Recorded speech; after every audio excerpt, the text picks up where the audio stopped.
الحمدللہ رب العالمین والصلاة والسلام علی سید الانبیاء والمرسلین اما بعد فاعوذ باللہ من الشیطان اللعین الرجیم بسم اللہ الرحمن الرحیم۔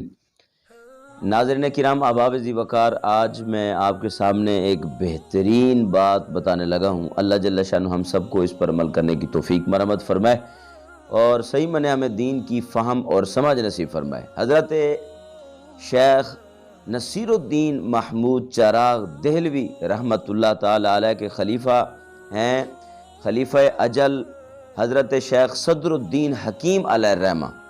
آپ فرماتے ہیں کہ جو لوگ کہتے ہیں کہ انسان مال و دولت اور عزت و شان کے بغیر حقیر اور ذلیل سمجھے جاتے ہیں تو ان کے سر پر ان العزت للہ وللرسول وللمؤمنین کی تلوار مارو۔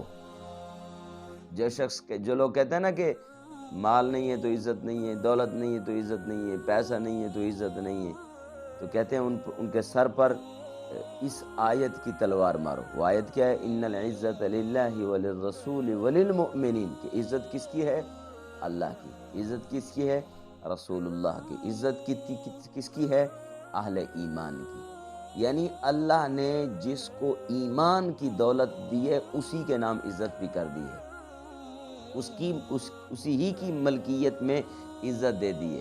تو جو ایمان نہیں رکھتا اس کی کوئی عزت نہیں۔ اب جس کے پاس ایمان نہیں ہے اس کی عزت نہیں ہے، تو اگر اس کے پاس مال اور دولت ہو تو اس کے نام عزت کیا ہوگی؟ ذرا آپ سوچئے گا، اللہ کے فرمان کو سمجھیے گا۔ احباب ذی وقار، تو عزت اسی کی ہے جس کے پاس ایمان ہے۔ جس کے پاس ایمان نہیں ہے حقیقت میں عزت اس کی نہیں ہے۔ اور پھر فرماتے ہیں اور وَمَن يَتَوَكَّلْ عَلَى اللَّهِ فَهُوَ حَسْبُهُ کی تیغ ان کے سینے پر مارو، یعنی ایک اور تلوار اس کے سینے پر مارو، اور وہ کیا ہے؟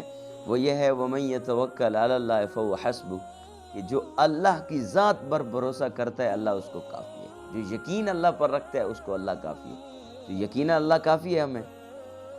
اگر ہمارا بھروسہ اللہ کی ذات پر ہو اور اللہ ہی ہمیں کافی ہو، اور اللہ کہے کہ میں تمہیں کافی ہوں، میں تمہارا مددگار ہوں، میں تمہارا نصیر ہوں، میں تمہارا جو ہے ساتھ ہوں، میں تمہارے قریب ہوں، جب یہ اللہ ہمارے قریب بھی ہو اور ہمارا ساتھی بھی ہو، اللہ کی معیت بھی ہمیں حاصل ہو اور اللہ ہمارے لیے کافی بھی ہو، یہ اللہ کا اعلان ہے، تو پھر بتائیے پھر کیا چیز کی کمی ہو سکتی ہے ہمیں؟ اور پھر کہتے ہیں کہ یہ ان کے لیے کافی ہو۔ یہ دو تلواریں ان کو مارو، اور پھر تیسری بات یہ کرو کہ الیس اللہ بکاف عبدہ کا خنجر ان کے گلے میں گھونپ دو۔ یہ بہت بڑا خنجر ہے۔ پھر الیس اللہ بکاف عبدہ کا خنجر اس کے گلے میں گھونپ دو۔ کیا مطلب ہے اس آیت کا؟ کہتے ہیں کہ کیا اللہ اپنے بندے کو کافی نہیں ہے؟ جو شخص یہ کہے کہ مال اور دولت سے عزت بنتی ہے تو اس کو یہ کہو کہ عزت تو اہل ایمان کی ہے، پھر اس کو یہ بتاؤ کہ اللہ پر جو یقین رکھتا ہے اسی کے ساتھ اللہ ہے، تو جس کے ساتھ اللہ ہے اس کی عزت نہیں ہوگی؟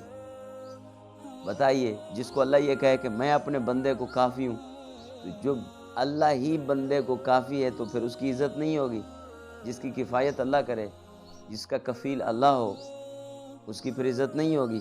اللہ اکبر کبیر۔ اور پھر اس کو یہ کہو، جب اس کے 3 آیتیں یہ سنا چکو تو آخر میں اس کو یہی کہو، یہ کس نے کہا؟ یہ شیخ نصیر الدین چراغ دہلوی رحمۃ اللہ علیہ کا فرمان آپ کو سنا رہا ہوں۔ اور پھر یہ کہو کہ اپنی ہستی کو دیکھو اور مستی نہ کرو۔ اپنی ہستی کو دیکھو اور تم مستی نہ کہو۔ اور پھر کہتے ہیں با دوست گنج فقر بہشت است و بوستان، بے دوست خاک بر سرے جاہو تونگری۔ آپ رحمۃ اللہ فرماتے دوست کی معیت میں گوشہ فقر بہشت ہے، اور باغ ہے، دوست کی معیت نہ ہو تو جاہو تونگری پر بھی خاک پڑے۔ یعنی کہتے ہیں کہ جب اللہ تمہیں حاصل ہو گیا تو پھر آپ اکیلے میں بیٹھے ہیں تو یہی آپ کے لیے باغ بھی ہے، یہی آپ کے لیے بہشت بھی ہے۔ اور اگر آپ کو رب نہیں ملا، آپ کو اللہ کی معیت حاصل نہیں ہے، تو پھر اس دولت کو، پھر اس مال و اسباب کو کیا کرو گے؟ یہ تو سب کچھ فنا ہو جائے گا۔ اللہ جس کو مل گیا اس کو ساری کائنات مل گئی ہے اور ساری عزتیں اس کے الاٹمنٹ ہے۔ احباب ذی وقار، میں امید کرتا ہوں کہ دوستوں کو آج کی یہ ویڈیو پسند آئے گی۔ میں دعا بھی کرتا ہوں اللہ جل شانہ آپ کو اور ہمیں اس پرفتن دور میں اللہ کی معیت نصیب فرمائے اور اللہ ہی پر بھروسہ نصیب فرمائے۔ اللہ ہمیشہ ہمارا حامی و ناصر ہو۔ وما علینا